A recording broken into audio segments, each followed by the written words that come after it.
At Lounges TV, we think you should be paid quickly.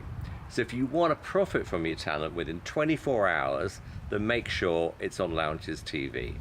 Hello there, welcome along to another episode of The Voice of Boxing, a podcast in association with the fantastic streaming platform that is Lounges TV. Hope you've been enjoying the different characters from the boxing world that I brought into the studio, and I have yet another, and he is hot property at the moment. The only Olympic medalist from the Paris Games is in the house today. Lewis Richardson, welcome.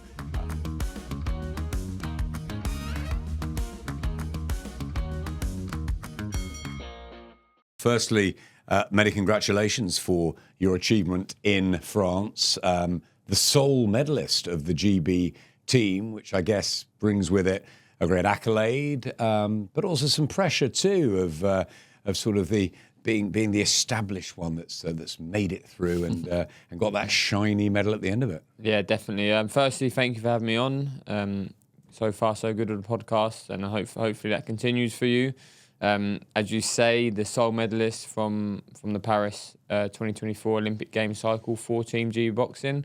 I always like to give Cindy Ngamba a little shout out, although she wasn't under the Great British flag. She is. I like to think she is one of us, and she's a great story, isn't she? A fantastic story, and one that I believe the world will hear in the future. But yeah, on paper, I was Team GB's only Olympic medalist. Team were unlucky with certain decisions, I thought, but most importantly, I believe everyone can be proud of their performances. And yeah, for myself, you talk about moving forwards now, a little bit of pressure on my shoulders around, being a hot prospect and being, the one to transition from the Olympic medalist to transition from amateur to pro. But I see it as the pressure being a privilege, and I'm just going to take it for what it is and do my best to enjoy every moment and soak it all up. We can't wait for the Lewis Richardson story. He's a great guy and he's got his feet on the ground. But I want to take you right back, I guess, to the beginning. I know you like football. When did the gloves first go on? Well, more in more recent years, Dad's pulled out a photo of me in a Leeds kit. I'm a Leeds fan. I'm from Colchester and Essex, but a Leeds fan because Dad supports Leeds. So your sons usually support them. So me and my brother followed suit. Must be about 6-7 years old with like some real basic pair of gloves and a basic sort of speed ball. One of them speed balls which is to the ground and then on the floor. Yeah, it's like water based. Yeah. Very very much for the house, for the flat we was in, and there's a picture of me punching that. Now that I would definitely say that was my first introduction to boxing. Do you remember it? No, I don't. It's definitely me in the picture, but I don't remember it. I remember always fighting with my brother, but it'd always be pretty friendly. Is he younger or older? Older, 4 years older. So okay. I'd like to think back in the day he used to give me a few sort of definitely not beats. He'd be the brother that would give me a little bit of advantage because he'd want to help me out, and that quickly changed from like 14 to 15 because I was ended up the one helping him out a little bit because when I got a bit good at boxing, I didn't want to take the mick. Were these little fights around the living room? Yeah. Listen, around the living room, sometimes with one pillow and one glove, and the other person would have the other glove and another pillow, but. The great memories of being at home. So the first time I ever went into a boxing gym, I must have been about 12 years old. As you said earlier, used to enjoy playing football. Played at a decent level, it wasn't academy level. It was probably just below academy when I was around sort of 12, 13 years old. And then just a group of 12 of us probably from the local council estate where I'm at. We just sort of stumbled across the boxing gym one day.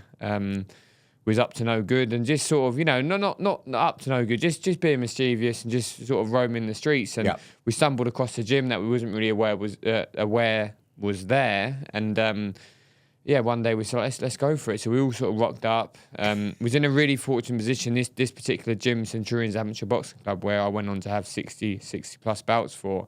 They were So Colchester's a garrison-based town. So this was a garrison-based gym, but it was open to civilians as well. So the beauty of them being there is they could charge very low fees because they didn't have to pay too much rent. So it was £1.50 per session. First session was free. 12 of us went down there, took it for what it was, and sort of one by one throughout the weeks over the next sort of 10-week period, all my mates dropped out, as I say, one by one, and at the end of it, there was two of us left standing, me and another friend called George, and we just sort of stuck at it. We both had 4 bouts, won 3, lost 1, and then unfortunately he dipped out and sort of called it a day. And I'm 126 bouts later, still here. You're the survivor. I've heard that a few times, that a few go down to the gym and almost like a bunch of lads, and actually it's all about sort of who gets it, or who's maybe a little bit more naturally talented, or the dedication. I don't know what it is at that age. Maybe it's just something that fitted you, that you thought, wow. I just, I'm a big sports fan. I love sport. At school, I would do every sport possible. I'd play in all the school teams. I was pretty good at most of them. And unfortunately, boxing. What are we talking? Sort of football. So you have your cricket, football, your basketball, rugby. They'd be your top 3, rugby. And from around my area, and then because you're tall, so basketball. What are you, 6'2"? Yeah, I wasn't always that tall. I was quite short and stumpy as a youngster, a little bit chubby, and then a bit fleshy. I had a growth spurt, and it sort of just evened itself out. But yeah, so I do all the sports. Cricket every now and then. Cricket, I wasn't the best at, I must admit. I remember hitting a 4 once and then getting bowled out in the next ball. That was one of my very few games of cricket for the school. But yeah, everything I would be involved in. Football, I was the team captain. Rugby, I was a fly half. And basketball, I was always in amongst it. You were the golden boy at school? A little bit, yeah. We wasn't a super talented school for sports, but, we had a little bit of talent, but I was probably up there. I do all the athletics meets and things like that, 400 and 800, just because I love doing it. But obviously there was no boxing in school, and I found the boxing gym, and for whatever reason it stuck. And I've got a few reasons why I think, but, as to having a definitive answer, it's hard to ever know. You're a fantastic talker. I had the pleasure of being with Lewis on the Simon Jordan Jim White show at TalkSport, and you're a natural. Were you academic as a child? Did you like your studies, or is it just that you've got confidence from being a younger brother, or a bit of the boxing, or a mixture? Probably a bit of everything, to be honest. Without trying to tell a sob story, I come from fairly humble beginnings. Lived in a council flat my whole life. Still do currently. Looking to make that move shortly. But yeah, so I've always lived, me, my brother, and my mum, in a council flat. Dad's been heavily involved also, but he lived in another council flat just across the road. And yeah, we've always been in that environment. School, we didn't go to any private school. It was state school, and it was.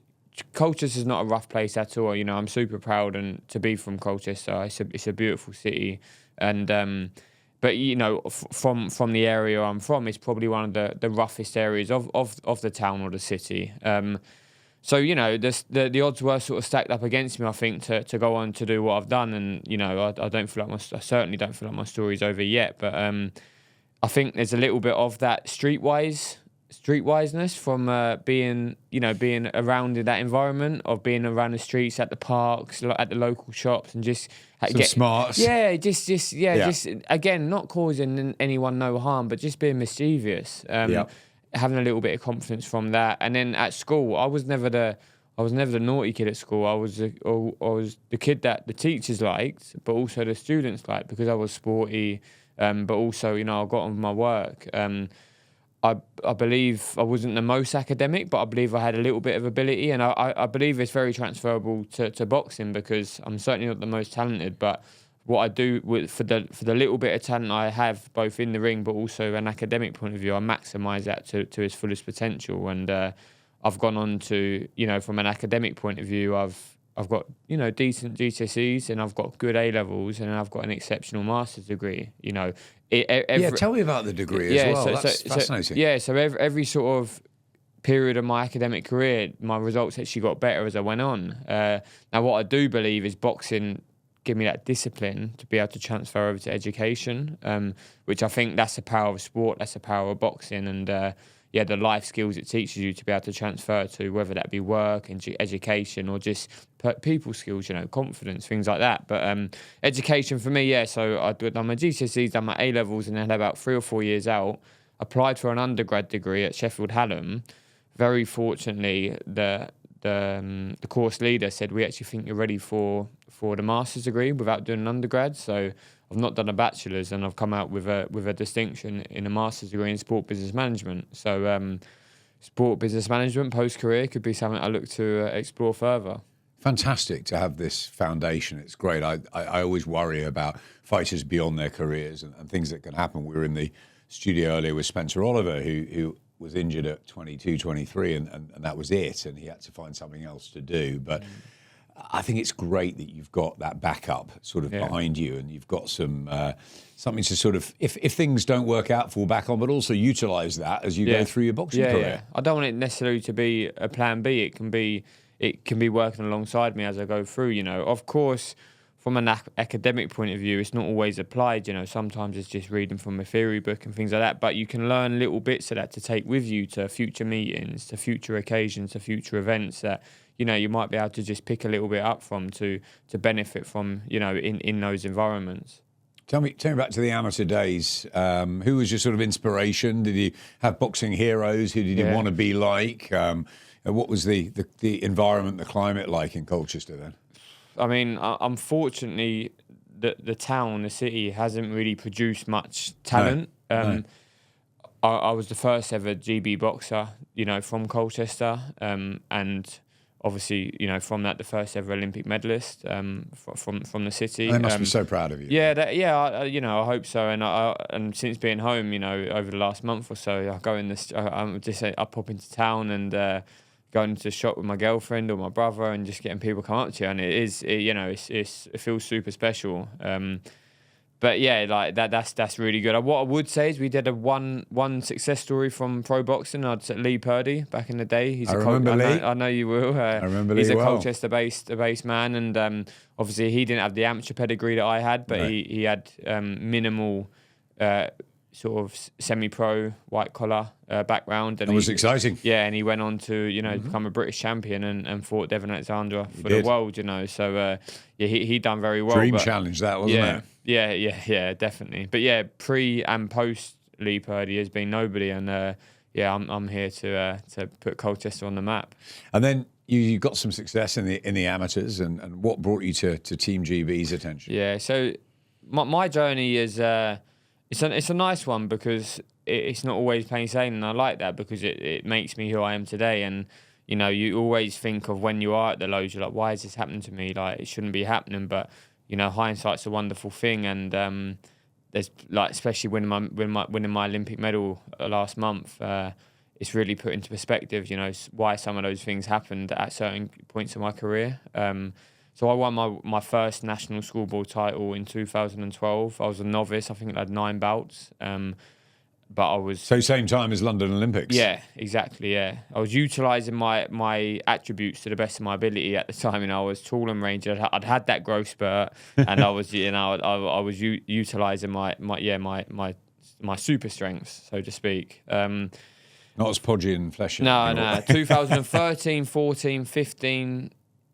couldn't win really an ABA title as a junior or a youth. Was always falling short in the semis or the finals. What was that? It was just. It was. I mean, I always. Maybe I'm a little bit biased, but I think my cohort, my school year, in regards to the boxing was super talented.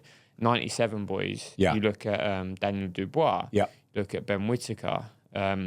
Myself, Kieran McDonald, Niall Farrell. Will Corley, had lots and lots of names, and not in the 97 category that went on to get onto GB, and obviously Ben's gone on to win an Olympic medal. I've gone on to win an Olympic medal, so it shows shows the caliber was there. So I fell short to Zach Chelly a couple of times. I fell short to a Repton lad called Jimmy Smith once. I avenged that loss, and I avenged one of the losses with Zach Chelly also. But yeah, I was there or thereabouts, but I never boxed for England as a junior or a youth. So when I turned senior, there was a lot of doubters, and there's been a lot of doubters throughout my whole career, but that's absolutely fine. I'm okay with that. I just love proving those doubters wrong. But yeah, and then turning into senior, a lot of people are like, well, if you can't make it at youth, you're never going to make it as a senior. And I had certain doubts myself, but I was like, post A levels, I was like, I'm just going to commit myself for 18 months to 2 years. I'm going to have a couple of years out of education and see how far I can get with this. I had 18 fights in my first year as a senior, won 17. Wow. The only fight I lost was in the ABA semi-final against Ben Whittaker. Right. The following year, I think I had something like 15 bouts. I won 13, lost twice to Ben Whittaker and John Dockey, 2 GB boys. So it's a good decision. Yeah, I was always there or thereabouts. Got my GB trial, and the team see something in me. I was. What happens at that? Just tell me through the process of the GB trial. What is it? Is that the X Factor? You go out there and what happens? Back in the day, so it might have changed ever so slightly now, but so 2018 was when I had my trials. At the start, no, back end of 2017. And you had to get to the national semis, the ABA semis. So I beat Kelvin Falwaz. Okay. Remember? Yeah, I do. Former ABA champion. Yep. I was 17 or 18 at the time. He was a fully fledged man. Yes, that was a big win for me at the time. How old was he? He must have been. He must have been about 27, 20. Yeah, about your age now. Yeah, exactly. Yeah. And I was a youngster. My second year as a senior. Beat him in the quarterfinals on a split, and then I boxed Ben Whittaker the next day in the semis. I lost to Ben in a close fight, and but I was successful in getting a trial. Had a trial at the back end of that year, and then usually you either get 1, 2, or 3 trials. For whatever reason, I only had one. They see enough in me, and they invited me onto the program. I mean, it's been unbelievable. It's been an unbelievable 6 years. Plenty of ups and downs along the way, but just follows the path that I've been on in pre as a junior and a youth. How many fights did you have with Ben Whittaker? I had 3 with Ben. 3? Yeah, so he beat me in a Haringey final, beat me in the ABA quarters and the ABA semis. Me and Ben have always had that respect for each other, and I'm sure if he was here with you today, he'd probably tell you that within Great Britain, within sort of boxing other England competitors, I was always his toughest opponent. But he just had a little bit more flair than I had at the time. I think he's a lot bigger than you now. Yeah. So he's boxing up at 80 now, and obviously I'm down at 71. So it shows obviously we've took different paths in regards to the weight, and our bodies sort of grown in different ways. Team GB, obviously very successful there. Tokyo was huge for Rob McCracken and the guys and girls. Medals everywhere. A shorter run into Paris with COVID. So maybe the expectations weren't quite the same. But still a team go out there. And you expected, or we expected more. There were decisions that went against us. But lots of people going out in the early stages, and it was really surprising for us back home. What was it like for you in there? Yeah, I mean, it's difficult because I believe our performances were solid throughout. I believe the whole team performed well. There wasn't one performance where you could have done significantly better. Of course, there's always fine margins. Of course, you can improve on. But I think every one of the team sort of conducted themselves well and performed well. As British boxing fans, we've been spoiled over the last few cycles. Ever since 2008 when we brought home 3 medals, I believe. Yep. And in 2012, loads of medals. 2016, we had a bit of a dip back to 3. We had a gold, silver, and a bronze. And in Tokyo, we exceeded expectations. And we done obviously extremely well. What I would say is, in Tokyo, we had a few 3-2 split decisions that went in our favour. Yeah. In Paris, they went the other way. Yes. And it's very fine margins in boxing at that top level. And it's a subjective sport. There's 5 judges around there. On a different day, it could have been 3-2 the other way, and we could have got more of those decisions. There's going to be close ones. I thought we were unlucky in a couple. I don't like to use the term robbery. I don't really like to create that narrative because, unless it's super, super clear, then I don't like to say that. And it's top level Olympic boxing. It's never going to be super clear. It's hard to make it clear. But that being said, whether it's close or not, the right fighter should win. So yeah, we was unfortunate in some of those, but I can say it. I mean, for one, Rosie Eccles, I just didn't get that one at all. Terrible, but it happens. Who is going to make a great pro? Who are we going to look out for in the squad? I think we've all got potential too. We've all got attributes that are sort of unique to others. I believe that I'm capable of going all the way as a pro. I'm fit. I'm durable. No one can ever doubt my my ability to get through the rounds and keep going. My semi-final against Marco Verdi, a Mexican who I lost in a 3-2 split decision to.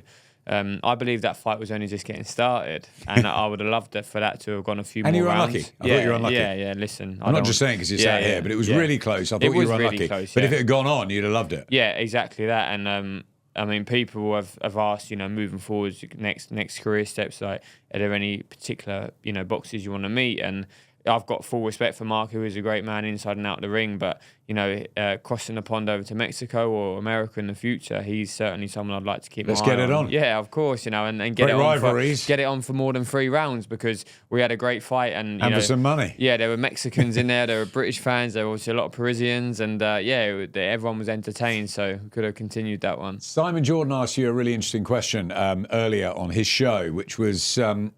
were you upset that you didn't get, a silver or gold, or were you happy with the bronze? And it's a difficult one because as a semi-finalist, that's it. You get the bronze just for being in the semi-final. You don't have to win it.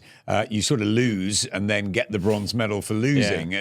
And you said earlier, it's not like a race, 100 meters where it's 1, 2, 3. It's a different sort of format. But were you, I guess there's mixed feelings. You must be incredibly proud, and your family, of coming back with a beautiful medal. Yeah. But there must also be a little bit of you that thinks, I should have got into that final and it should be silver or gold.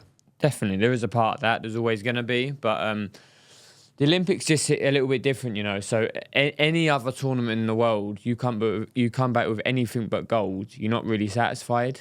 The Olympics are so unique that, it's so hard to even be there, especially in boxing, it's so hard to qualify for the game, especially even more so nowadays with less male weight categories. It's so difficult to qualify. So to be there is one thing, to medal is another thing, and I wanted to, in my own head, for not satisfaction, self-compassion maybe. Mm-hmm. I wanted to appreciate what I've achieved, because it is an achievement. And win an Olympic medal. Forget the colour. Win an Olympic medal. You're part of a very, very exclusive club, and I'm extremely proud to be part of that club now, and I'll be part of that forever. Forever. No one will ever take that away from me. Those pictures up on the wall in the English Institute of Sport. Yeah, that means just as much as getting a medal. Especially being such a you're a close-knit group. Aren't you? A big part of the team, and I've been a big character on that GB boxing team. And I'd like to think I'm in a good role model for the people coming through in the future, and to show them coming through in the future what hard work can get you. Because of course I've got some talent, but I'm not the most talented. I'm not a Ben Whittaker. Ben Whittaker's, I believe he's got bags of talent. I've got talent, but I'm not super talented. Fraser Clark, he's a grafter. He got there. Galalia Fire, they're grafters. So I believe I'm one of them who have really had to work their way to that success. You've got to be yourself. You've got to be authentic, and you've done brilliantly. Lewis Richardson, Olympic bronze medalist. Have you got the medal with you? I have, yeah. Have you got it? Let's come on. Let's bring it out in the studio. The Voice of Boxing studio wants to see this medal. It's fantastic. Yeah. It's absolutely beautiful. Come on, let me have a little hold of that. That is something really spectacular. The bronze medal from Paris 2024. Yeah. It's dreamy, isn't it, really? Yeah, if you think like that, you say, why not gold, silver? That is there forever. Yeah. It's by your name. It's an amazing achievement. Yeah. And I'm glad you're getting a lot of praise, not just because you're the only one that came back from it, because you gracefully and humbly said the others could easily have gone through and done it. And maybe you were more unlikely to do it because you had a really tough draw, and you sort of grafted your way through and got through, but that makes it even sweeter. Yeah, that makes the success even sweeter. If it was easy, I don't think I'd really appreciate what I've done. I don't think I think maybe from the outside, people would give me the same congratulations, but internally, you know, within my heart and sort of within that sort of self-fulfillment and pride, it wouldn't be the same. And, you know, only I really know the struggles I've been through. And, yeah, I'm sure that story will get told from interviews, from stories, from journeys, from films, and, you know, other bits in the future. But yeah, like it's been some journey, and I am proud of myself. Listen, I'm a winner. I wanted gold. You know, of course I wanted gold. But on paper, I wasn't meant to medal. I wasn't even meant to be there. You know, like 9 months ago. Your weight category. 9 months ago, I wasn't even a light middleweight. I was. When the first Olympic qualifier was going on, I think it was June 2023, I was out injured, but I was still a middleweight, you know. I was looking to transition to go pro. And I made initial steps to go pro. I spoke to the team, and the team didn't really feel like it was viable for me to, they certainly didn't feel it was viable for me to move up, because I sit around 80 kilograms. That's probably my natural weight. So to sit at 80 and to box at 80 is not really going to happen, because that was the next weight category up. They're big guys, them light heavyweights. But, you know, 9 kilos is a long way to go. Obviously, I was competing at 75 kilograms for 9 years. And over time, I was getting bigger and bigger, naturally, as you grow a little bit. And so I wasn't even meant to be there at the Games. And obviously, I had a farewell tournament for GB back in November. November 23, which was meant to be like a reintroduction to boxing, because I'd been out the ring for a year with injuries and other things going on, education as well. And it was a bit like, okay, cool, well, get yourself back in the ring. Again, GB being fantastic to me, saying, here, have one more tournament, get your ring rust off, and then you can go and do what you need to do. I won gold at that tournament. I won best boxer at that tournament. And it was like, I don't think I'm done here. I think I might have a little bit something to give. And I remember laying in bed that night when I won my gold medal, and I remember thinking, nah, this story ain't over. And I thought, there's 9 months to the Olympic Games. You know, if I can't commit 9 months of them of my life, and you know, pretty strenuous sort of weight commitments, weight cut commitments, then maybe I don't deserve to be there. And I didn't want to have no regrets. So I sort of got on the phone to Rob the day after I got home from that tournament, and I said, Rob, I want to go for this. And he was like, Lou, you obviously I appreciate it, but you understand we've got 3, you know, well-respected light middleweights already. I said, yeah, I understand that. I said, all I can do is put my name in the hat and show you and the coaches what I can do. There wasn't no more tournaments for GB boxing anymore, like for that calendar year. So I self-funded a tournament out to Portugal to go. Amazing what you went for. Yeah, I took two academy boxers from GB Boxing who got a level 1 and 2 coaching from. They do a bit. So Paddy and Will Hewitt, they're now lads on the GB Boxing program. I took them as my coaches. George Crotty boxed at that, my best mate in boxing. He boxed at that with me. He come out with me. We self-funded that. I got my local sponsors. Sean Haley Scaffolding funded that for me. And yeah, like, I went and won gold there. So again, I won gold there. I had 3 fights, made the weight 3 days in a row, won gold. But then Rob was like, listen, well done, Lou. Well done, yeah.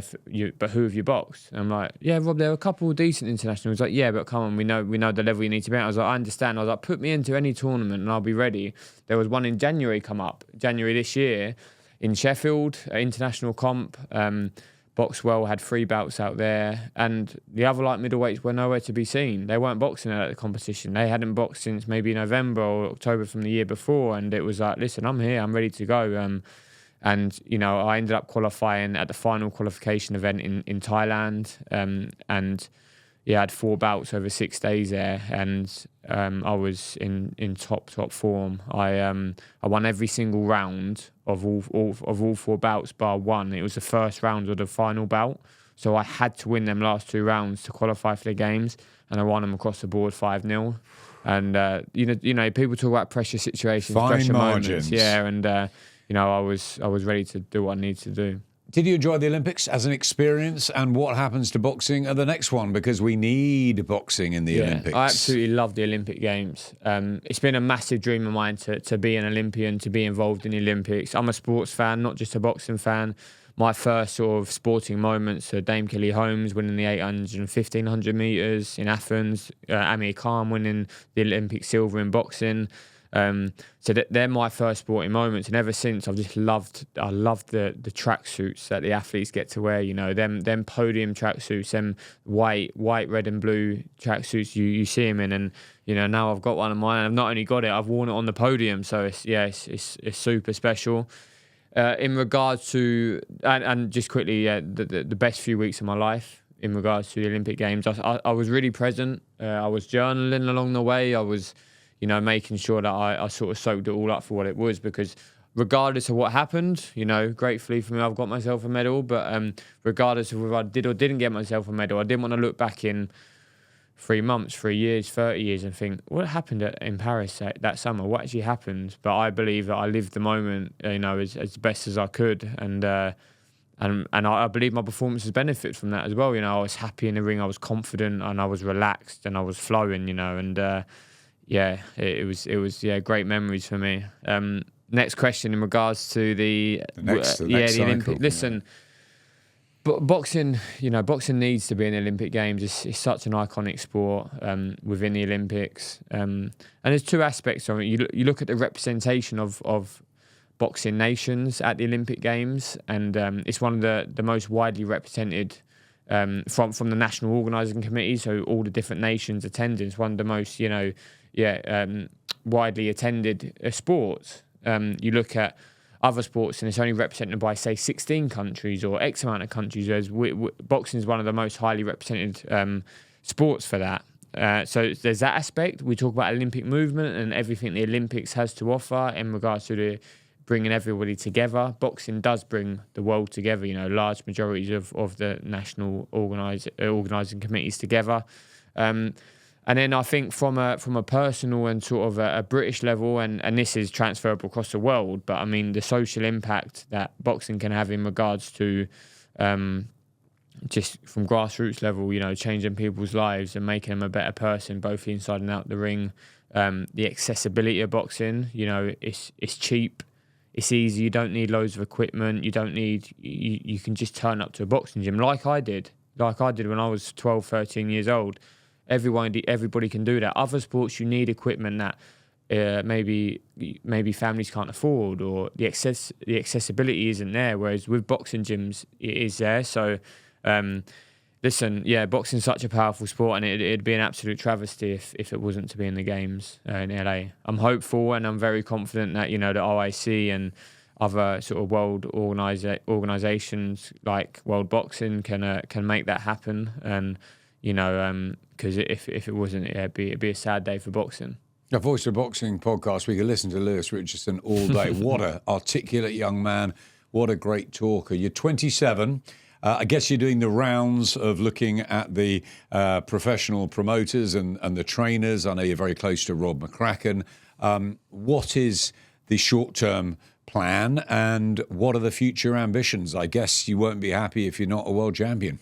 Yeah, so short-term plans. So it's a month today since I returned home from Paris. I've had a fantastic year. My 2024 has been the best year of my life, to be honest. But again, both inside and outside the ring. I graduated just at the back end of last year.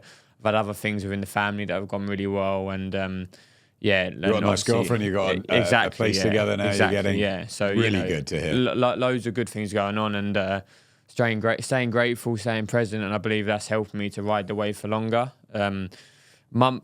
1 month post-Olympic Games, I've had a lot of sort of celebrations, and my celebrations aren't drinking and partying. My celebrations is going out for nice food, being around people I want to be around, and being around positive energy. So I've had a lot of that. I've had a little break. I've had a little holiday with my girlfriend, which is nice, and now I'm sort of back to business a little bit more. So doing a bit more networking, coming on podcasts like The Voice of Boxing, which is fantastic to be involved in, doing talk sport, doing plenty of other sort of media outlets just to stay keep sort of my face in the picture. But now from a sort of career perspective, it's a case of making that transition from amateur to pro, both sort of inside the gym but outside the gym. So obviously there's small improvements to be made, or some not necessarily improvements, small changes to be made from my style to make myself a solid professional contender, but also from the business side of things, making sure I build the right team around me to make that transition as successful as possible. So it's the shop window. Who's going to sign him? Frank, Eddie, Ben, the Sowlands, who knows? Izzy from GBM, everyone out there. Lewis Richardson is on the market. Yeah. I guess you're looking as well for trainers. As I said, I know you're close to Rob, so that'll be a tough one to call. But I guess you've got to find someone who's suited to your style, who's going to bring you forward. And as I said, I like this tight team and having good people around you and keeping it real. Yeah, definitely. I mean, it keeps you grounded as well. Mum and Dad are pretty good at that. They're super, super, super normal people. For anyone who knows Mum and Dad will be able to vouch for that. But Can't wait to meet them. Yeah. But yeah, they obviously help to keep me grounded. And my brother's, a massive support network, as well as my girlfriend, and just having good family, friends, and other sort of professional relationships outside to keep me in a solid place, to make sure that I'm making the right decisions. Because you make this step now from the amateur to pros, and it is a business, and you've got to make sure that you're looked after.